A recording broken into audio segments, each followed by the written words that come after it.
Alright guys, what's up? It's Arlin again, here with another story because I'm really tired and storytime videos are easier to edit than filming my entire day.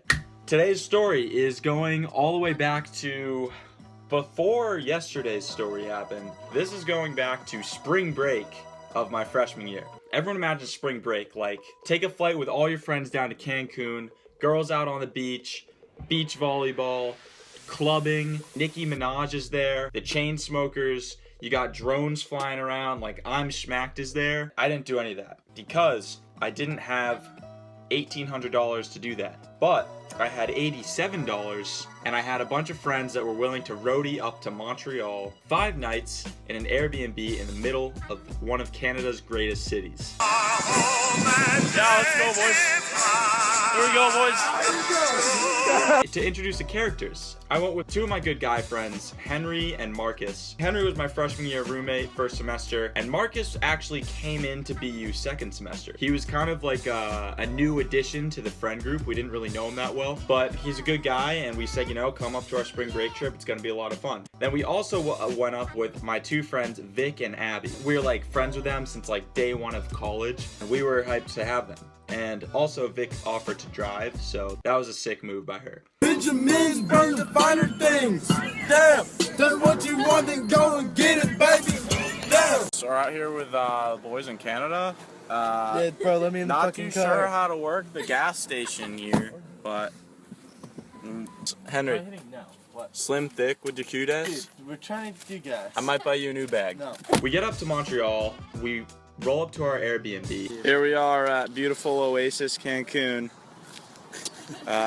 Pool is right around the corner behind the snowbank.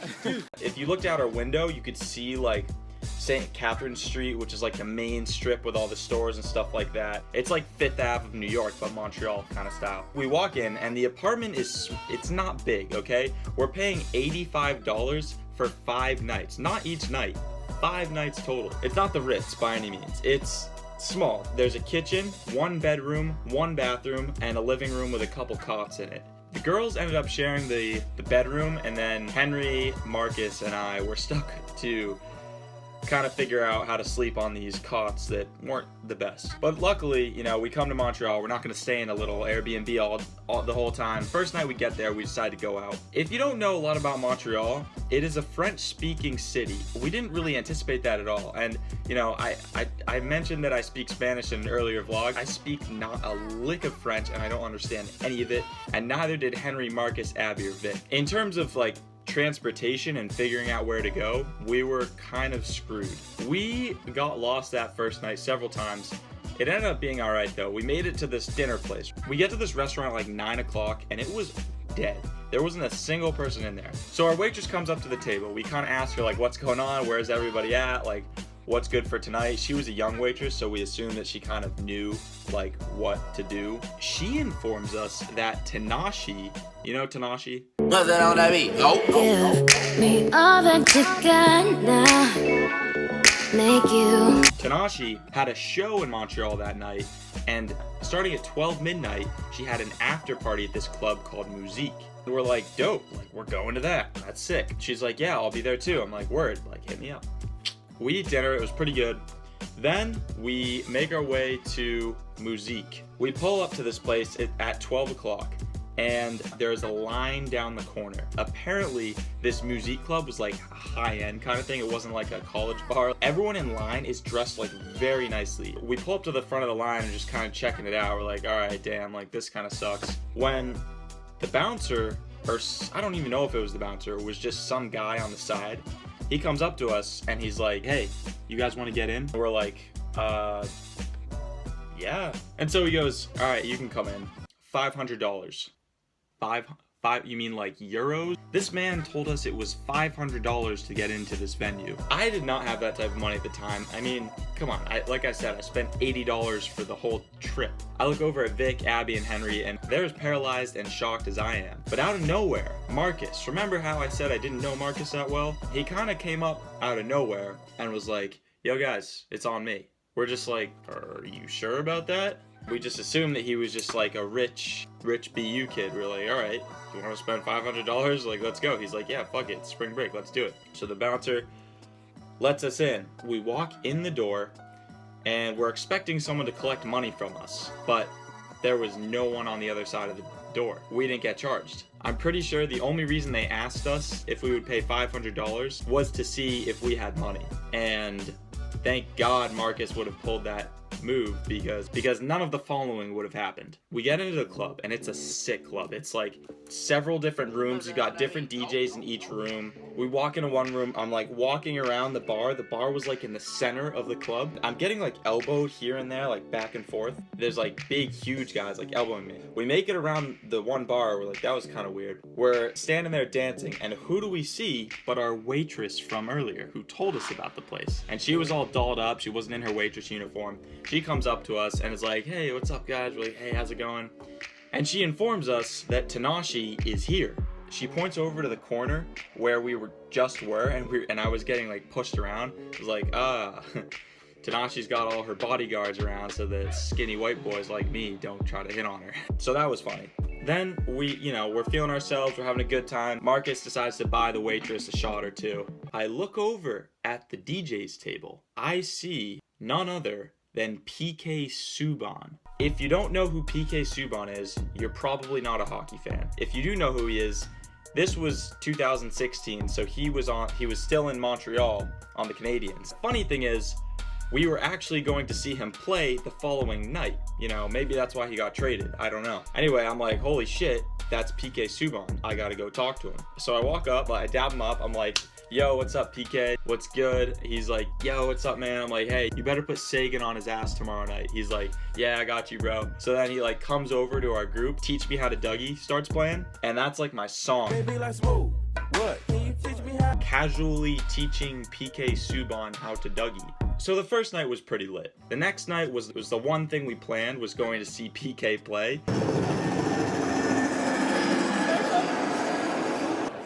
Mettons-le dans la glace. And then the nights after that, we went to some college bars. McGill University's out there, so it's like they go hard. We met a bunch of like Canadian people. We went on like a hike up this big mountain, and yeah, it was an awesome, awesome trip.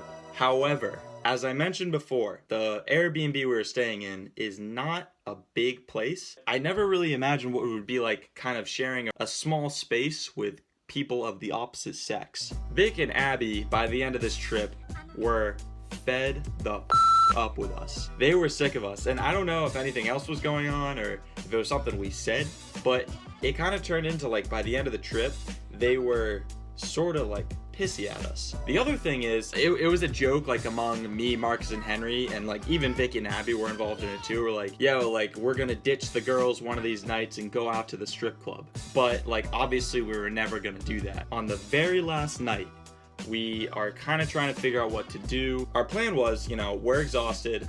Why don't we just grab a pizza, go back to the Airbnb, grab a movie on Netflix or something, go to bed early, and then wake up the next day to get back to Boston and kind of start getting back in the school mode. So we ended up getting a pizza. It's probably like 1 a.m. at this point. We had gone to like a bar just to chill, but after that we find a pizza joint, grab a za, and we're walking back. Really like out of nowhere. I don't remember exactly what Vic said. I think it was Vic, but she said something that was a little, sassy, and this was just the final straw. Marcus, Henry, and I hear Vic's little insult. We look at each other, and immediately we say, strip club? Strip club.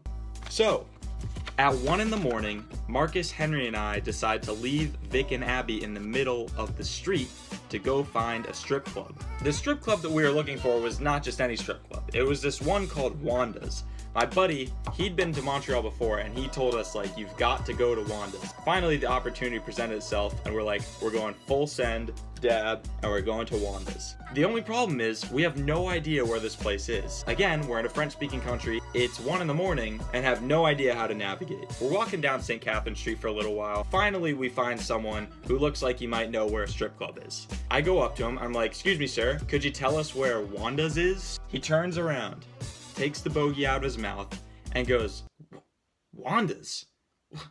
You guys crazy? What do you want, blue balls? Henry and Marcus and I look at each other, we're like, what are you talking about? The guy flicks the cigarette, gets a little bit closer, and he goes, listen, you guys come to my place. I've got beautiful girls for you. You're gonna shower with them, they're gonna rub you down, and they're gonna finish you off. I didn't really register exactly what he said. It sounded a little bit sketchy, but I was just like, what? So I was a little bit frozen, because like I was like, what did he just say? Rub me down and finish me off? Like what? Henry and Marcus, on the other hand, Henry's like, yeah, Marcus is like, let's go. And I'm like, all right, like, okay, let's go. We start following this man who we do not know down a dark alley at 1:30 in the morning in a foreign country. He leads us back to this door. It's got erotica sex images on it, and he opens it up and he's like, all right, boys, all the way up the spiral staircase, first door on the right. I'm like, okay. We walk into the door and we start heading up the staircase. The first thing I realize as I'm like getting 3 steps up is that this guy had, instead of just closing the door on us, he kind of came in and he locked it. That's when my quick walk turned into a slight sprint, because I thought that this man was actually going to kill us. We made it to the top of the stairs, and sure enough, there was a door. We walk in, there's 2 couches, a runway, and like some kind of a stage. We sit down in the couches, and out pops sketchy man number 2. This guy's wearing like a vest and like a vest suit with like a little bow tie. He walks out, he's like, how's it going, boys? Hope you guys are having a good night enjoying Montreal. Here are the rules. No sex, no blowjobs, but you can touch them however you want. You can shower with them, and it's $135 for 30 minutes. So basically what this guy is offering is a 30-minute happy ending massage for $135. Then he goes, ladies, out of the back door, 6 naked 18, maybe 19-year-old girls walk out and go up to the stage. They turn around and face us in a line. I look at Henry and Marcus and we just start laughing. That was our first reaction. I don't know if that was rude. It probably was, but I was like, this is the most bizarre thing that I've ever seen in my entire life. Weird guy number 2 is like, all right, guys, who's up first? I look at Henry, and Henry and I are immediately like, no, we're not doing this.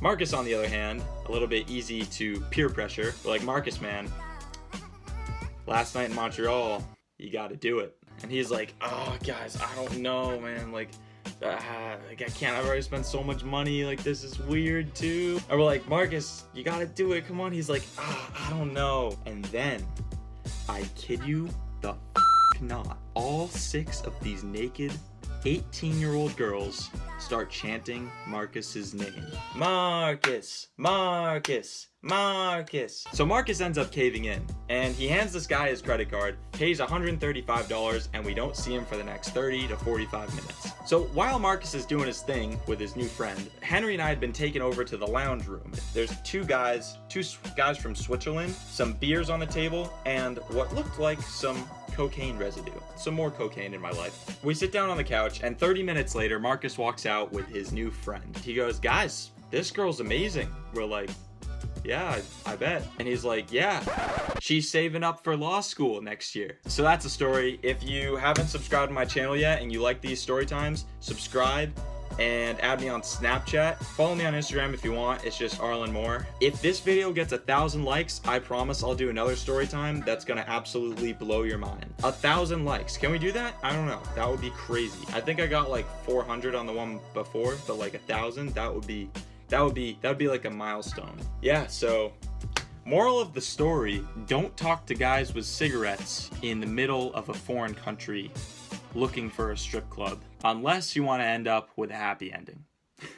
We lavish, caviar with a bad bitch. Chevis out the chalice, show my people round my palace. Yeah, we lavish, caviar with a bad bitch. Balance in my talents, my black card ain't maxing. Yeah, we bout it. I'll send a folks who doubt us.